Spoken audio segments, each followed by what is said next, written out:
Hello, dear. How are you? Hello. Hello, how are All you? right. Wonderful. Wonderful having you once more. I hope it Yes, of course. I hope it will be a good one. By the way, I didn't admit people till now because I'd like to tell you that I'm going to give you the controls just in 5 minutes. So please don't forget to admit people all through because people here don't join from the first a minute. So you may have people also trying to get in.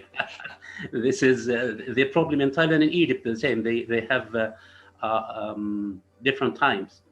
So I'm happy having you, and I'd like to tell you that in 2 months' time we maybe have an international conference in Mansoura. Okay, sure.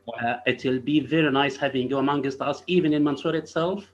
I'll send you an invitation, or at least by having you as a keynote speaker in the Oh, opening sure. I would love it. in the opening session. I have three international presenters, and you are one of them. So it will be nice having you amongst us. Oh, okay, of course, yes. Okay. You know, I am always willing to help. You know that. I know Always that willing. I know that well, and this is a good thing for us. So I'll start admitting the people, and then I'll start the Okay. session. Okay. We have Don Roberts from America now, and we have people from. You will have, by the way, you will have an international session today. We have people from different countries of the world. Hello, Don. How are you? Don Roberts from America. How are you? Hello, Don. Don. Hello, Don.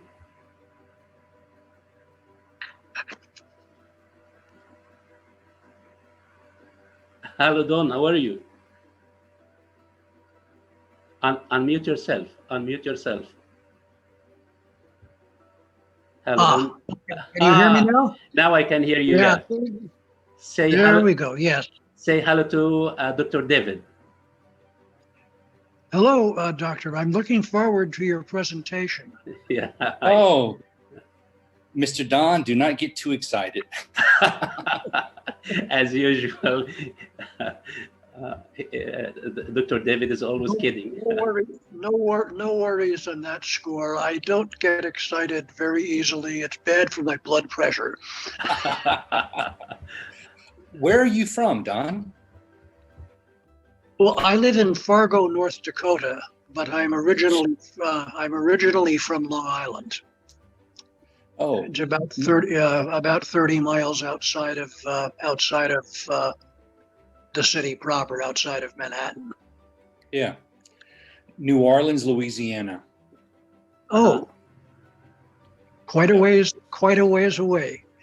I've been there. I just recently retired as a truck driver, so I've been to Oh, New Orleans and vicinity, quite a few times, bringing in loads or yeah, sure.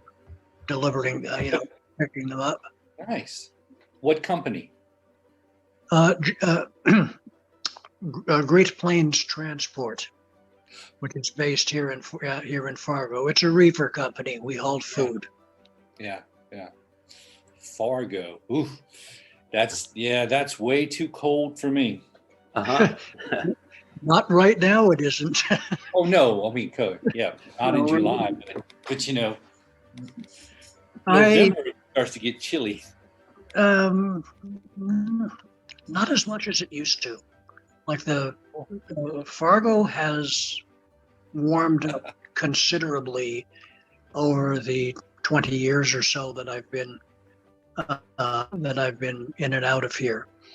I mean, it used to be that I didn't even like stopping in Fargo for fuel because I didn't want to get out of the truck for anything. It'd be 25 below and a wind howling, straight off of Hudson's Bay, and Winnipeg wasn't big enough to, have tall buildings to stop it at that time. But in any case, lifelong, I've always dealt with cold better than heat. And I lived in Canada for 28 years. Oh, move to Thailand. I have several invitations from Facebook friends to move to Bangladesh, but I would die in a hot, humid climate like that. I just wilt, no energy whatsoever. I can deal with dry heat a little bit better, but not as much as I used to. Fargo is about right. By the way, David himself is not a Thai. He lives in Thai now, but he's originally from. Yeah, New Orleans, Louisiana. Right. That's it. I have been living in Southeast Asia for years. 15 years thereabout. Yeah. So long. Do you miss the USA? To be completely honest with you, I miss Dr. Pepper. It is a drink. Yeah, I miss Dr. Pepper. I miss cheese. Cheese is so expensive here. Wow. No, cheese is, I miss cheese, Dr. Pepper.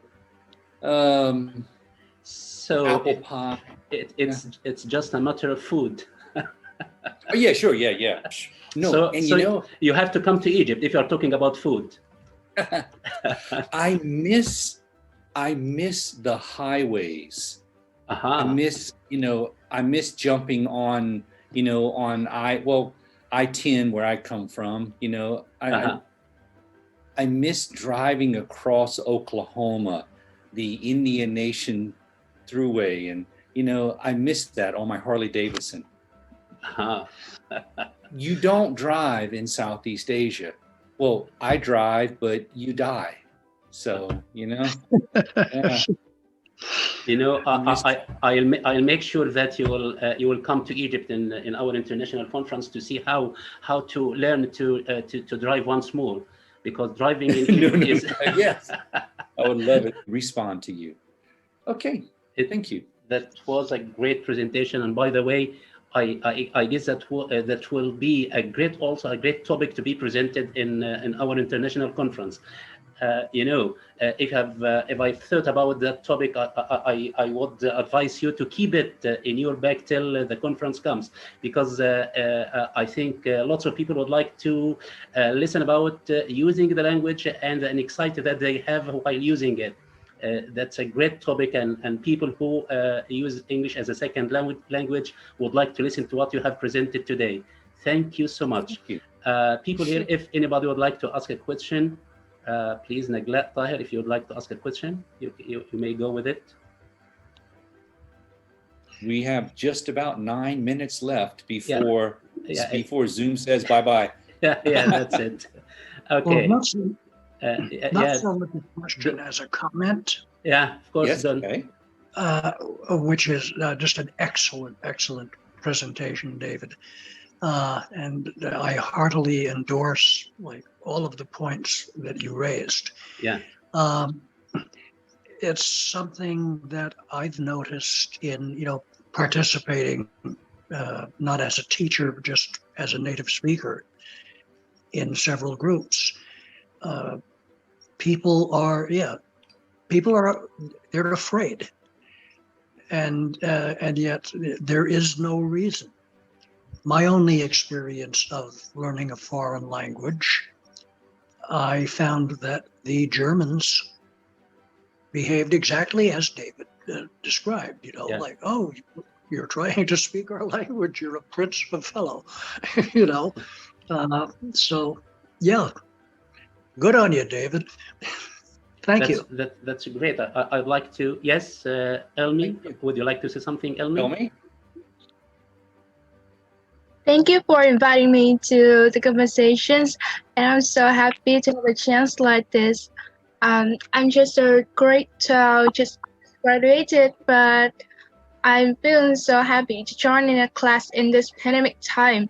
And those teachers are they are very ambitious British on the the teaching work is really is make me have so much motivations to study, and I hope I can study with all of you and can join in more conversations with you in order to learn from you and experience. Thank you for listening.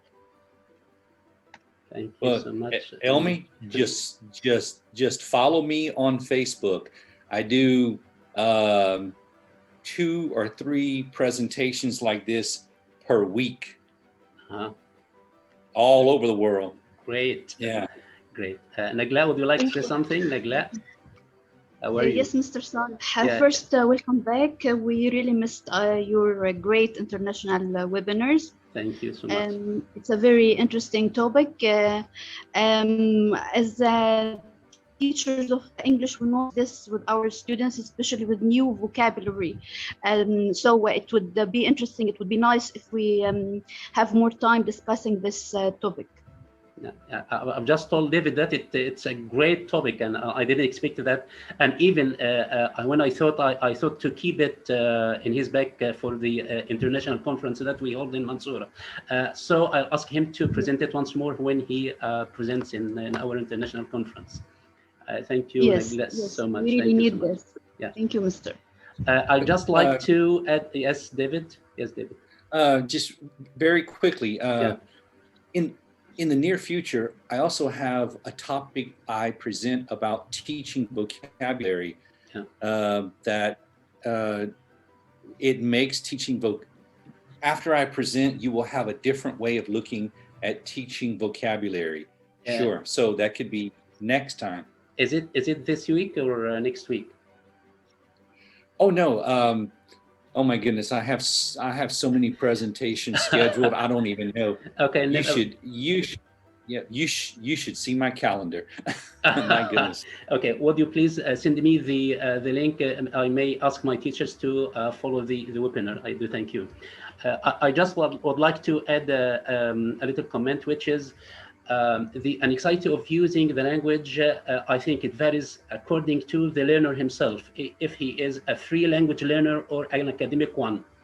I guess free language learners have freedom to use the language, and they give their focus, they make all their focus on using the language itself. So when they use the language with a native speaker, for example, or in a virtual situation, they are much more better than those academic ones, because they don't fear using the language. They learn it in a free way. They learn it to be used in a communicative approach.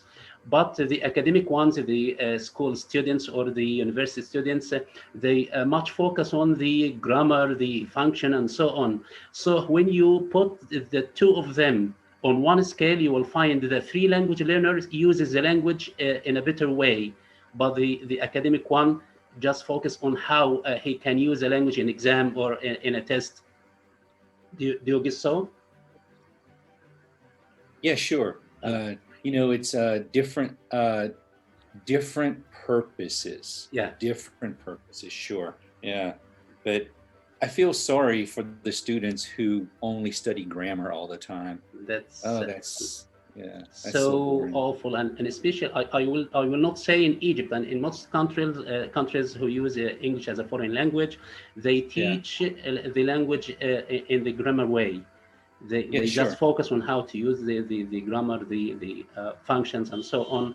So when the student tries to use a language in everyday life situations, they find themselves in a mess. They find themselves not understood by the native speakers themselves. Rather than those who learn the language freely, they are not afraid of using the language, and even they do mistakes, they make mistakes. All of us make mistakes. Even the native speakers themselves make mistakes. We, as Arabic language speakers, we make mistakes in using the Arabic. So it's not a problem. The problem is, am I understood or not? I guess so. Okay, yeah, I do thank you from the deep of my heart for this presentation, and I'm waiting for the coming one. We'll be following your coming webinars, even it is not planned for the Egyptian ones. We'll be following. I invite my teachers to follow your coming webinars. From now, I invite you for Mansoura International Conference, which is coming soon. it include about from 700 or 800 attendees. You will be a note speaker in the opening session. So I'll send you a formal invitation. Thank you so much. Thank you, people here. Thank you, Larissa, for being with us. Thank you, Don. Waiting for you in the coming webinar. Thank you, Elmi. Thank you, Dr. David. See you.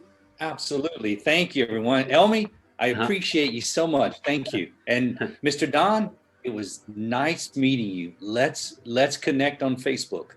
Yeah. I'll have to do that. I'll look forward to it.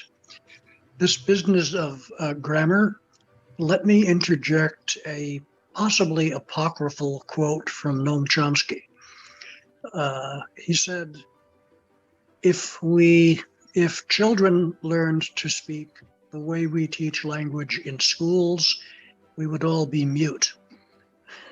Yeah.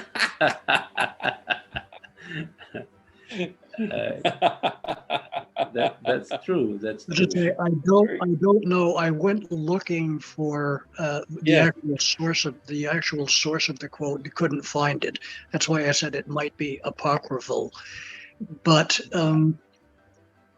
I'm inclined to believe it because it fits with Chomsky's theoretical traditions.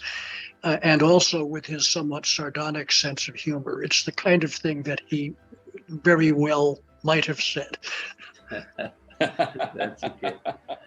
Okay, Right. David, I do thank you once more. If you'd like to forward a speech to the people here, just say it before. It's I think we have run out of time. Yeah. Yes. Okay, my friends. Bye-bye. Bye. Thank you. Bye-bye. Thank you. Bye-bye. All of you. Great Bye. day. Bye. Thank Bye-bye. you. Thank you. Okay.